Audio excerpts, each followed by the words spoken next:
Hey there, welcome to our, I don't know what this is, a living room, sitting room, I don't know, but you're at our house. Welcome. We are working really hard. It's a busy work day for us, but I Instagrammed, I think it was yesterday, a picture of our best friend and her baby, and I just kind of asked you guys a question about, like, there's two different topics floating around in my head. What would you care most to hear about? And I was thinking, maybe we'll have like 10 comments. Well, there's like 80 some responses, and almost everybody wanted to hear maybe some thoughts on mental space and being a mom and running a business at the same time. That was kind of like the overwhelming topic. That was the winner. So the other topic that I was going to talk on was, like, to those of you who aren't moms, one day, I don't know if it's going to be a Facebook Live, because I'll probably cry if I do that. Maybe it'll be a blog post, I don't know, but I would love to share my story one day for the women out there that are petrified of entering the season of motherhood. Because that was completely me. I was so scared, but I knew I wanted to be a mom, but I was overwhelmed one day. But I feel like it's one of those things where I'm really gonna have to think through that. I'm really gonna have to think through what the outline of that's gonna be, because I get emotional whenever I talk about it. So today I'm talking about mental space and motherhood, and there's like 4 things I wanted to hit on. The first thing is, what I've realized when it comes to being a mom is I was not prepared for the amount of energy it takes mentally to be a parent. And I knew about, like, the diaper changes. I knew about, like, all the work, like the feeding, I feel like that was really normal. But it's the mental space and it's the emotional part of being a parent that's so hard and so wonderful at the same time. So for us, I feel like with a business, Michael and I are in business full-time together. If you've never, watched anything or learned anything from us in the past, we're wedding photographers, but we also educate photographers. We help other people become photographers. So that's what our life consists of. But the business started with me. It's a business. It's Katelyn James Photography. I can't just step out of the business whenever I want to. And so I've struggled as a mom some days to want to show up to be in business, and then other days I've struggled to turn off work and be a mom to Evie. So we have a 7-month-old. For those of you who don't know us, we have a 7-month-old.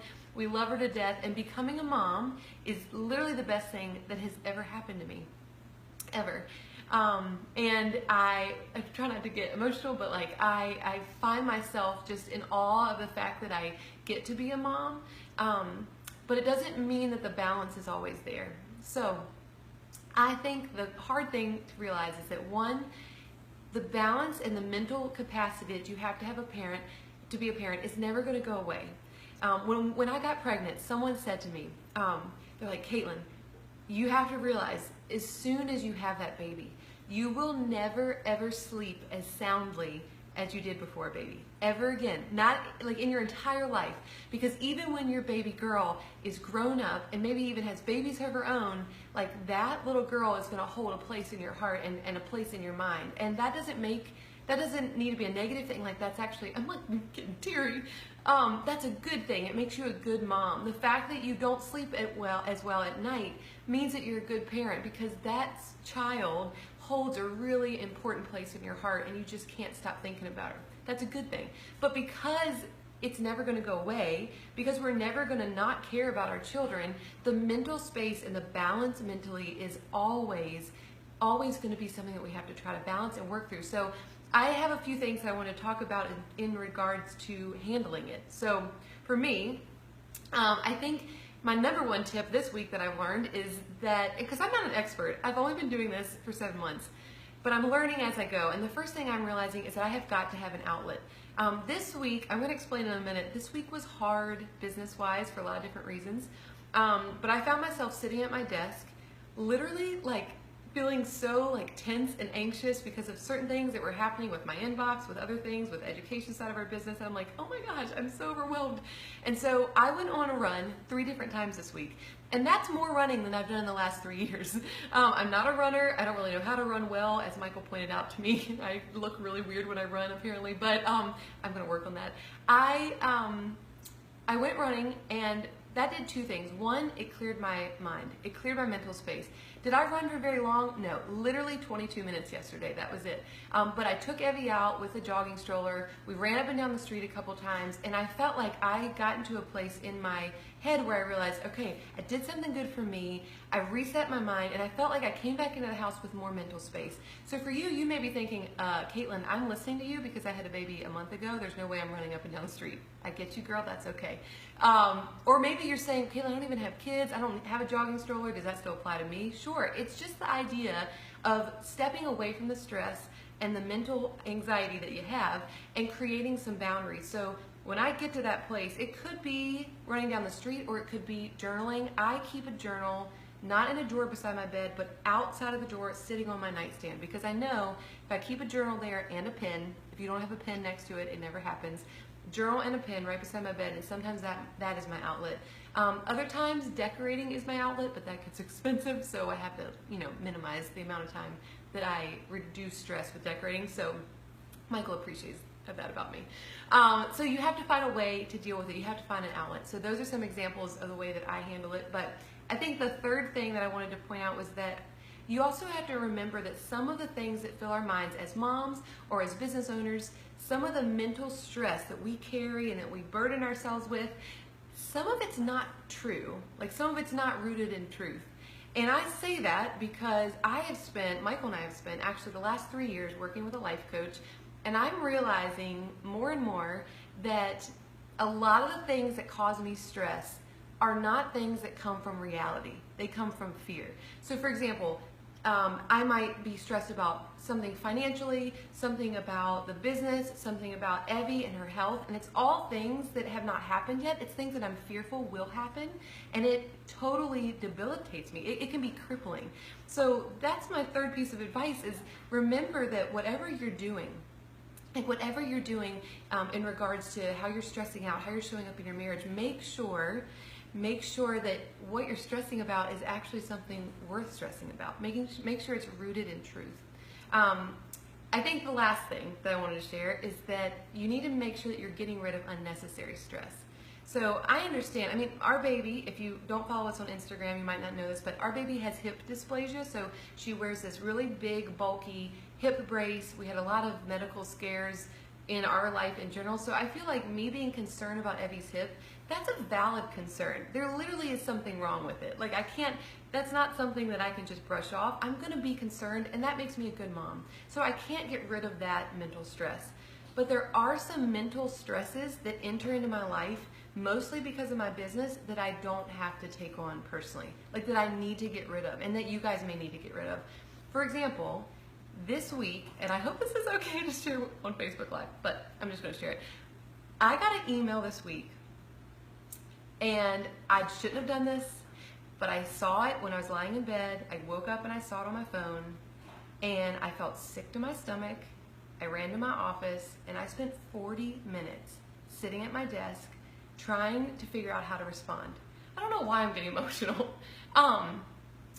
And sorry, I literally ran to my office, and I realized, I need to feed Evie. I went straight to my office. She got up, she was playing with Michael, but the girl was probably hungry. Literally, the stress of this email and the stress that it put on me, forgot to feed my baby. And so then I remember, oh my gosh, Evie needs to eat. Oh my gosh, how do I handle this email? And that's the emotional stress of being a mom and being a business owner. It's really hard. And so I realized a few things. I sat at my desk, and I was I was typing, really recklessly, oh my gosh, I gotta respond. And then I would backspace because it didn't sound right. And I stressed over that email for hours that morning, trying to make this person happy. And then I realized, Katelyn, you have responded to hard situations before. You've responded to emails where people are unhappy with certain things, and you know how to handle this. So go back to those emails. You need to go back and see what you said, and just use what you've said in the past. Don't make this hard on yourself. Stop stressing and adding this unnecessary stress to your life. So I went back, I found another situation where something similar happened. I tweaked that email, and I responded, and I sent it. And all of a sudden, within minutes, that crippling event, was gone, and I could go back to being a mom for Evie. I realized after I did that a lot of photographers struggle with similar things, where you were sitting in your office and you have, maybe it's an inquiry email, maybe it's not even a bad email, but you're sitting in there and you are typing and deleting and typing and deleting because you think that if you could just craft the perfect email, they're gonna book you. Or if you could just kind of rework your pricing perfectly, then they'll book you and you'll have another one on the books for next year, and it's stressful, and you don't have systems, and you don't have a way to educate your brides, you don't have a way to prepare them for their engagement session, a couple emails and they decide they don't want to do a first look, and you don't have a template to teach them why you should do a first look. You're doing all this stuff and it's stressing you out. And that's the fourth point I wanted to make, is that you got to get rid of it. You have to get rid of the unnecessary stress. So what I did this week, we've done some workshops. We've done 4 workshops. Well, our 4th one is happening literally in a couple days. And there's a reoccurring theme. Every single workshop, our workshop girls say this: Katelyn, why don't you sell your email templates? Like, can we please have your email templates? And so I have been giving my email templates to our workshop attendees. And I've decided that I think it's time that I give it to everyone else and that I make them available. So our workshop attendees have been getting a collection of emails, and we've grown that template collection, and we are now actually launching the first ever KJ email templates today. You're the first people to hear about it. I'm a little nervous about it because this is very personal to me. I've never shared email templates because they're very, they sound like me, they're my words. It's how I communicate with my clients the last 9 years of shooting weddings, and now I'm making them available to the photography industry, and I'm really excited about it. So today, I think back on this week, like that horrible situation where I got that email and I just didn't know what to do, and I think, like, you know what, maybe that was God's way of showing me, hey Katelyn, this is a way you can help other people, because what you're experiencing this morning is what some photographers experience every single week, and it's making them feel like they can't be a mom and they can't be a business owner at the same time, and that's just not true. We can do this. Like, I know that I can be a mom. I know I can be a good mom to Evie, and I can be a good business owner at the same time. But I also know that I've got to eliminate stress in my life. And so the way that I want to help you do that is making email templates available to you. But before you go, the exciting thing is that situation in my email was very specific and very intense. It wasn't necessarily just a normal, like, hey, here's a template email. It was kind of tricky. I call those sticky situations. It was very sticky. And so what I've done this week is I've spent 3 days drafting up all of the potential worst sticky situations that we have ever faced in our business. And I have written out a over 20-page document of explaining to photographers how I handle my sticky situations and what my response would be in those situations, how I handle all the things that parents throw at me, that brides throw at me, that vendors throw at me, that church ladies throw at us. And I created a bonus. So for those of you who are going to have KJ email templates, we're including the KJ Sticky Situation Solutions Guide as a freebie. So for those of you who are downloading that today, that it's going to be our gift to you. And I hope that this gives you your life back. It doesn't matter if you're a mom, if you are in college and you're trying to handle college and be a photographer, if you are working a full-time job and trying to do a business at the same time, do yourself a favor and clear the mental space. And I hope that this new resource is going to do that for you. So the link is going to be above in this Facebook Live chat, and we will make sure that we link it other places as we share this video content. But I'm thankful you tuned in. I hope this has been helpful. Sorry I got a little teary. I think it's just mom hormones and trying to figure out how to do this well, and I just hope that this is a gift to you and a blessing, and thank you so much for tuning in.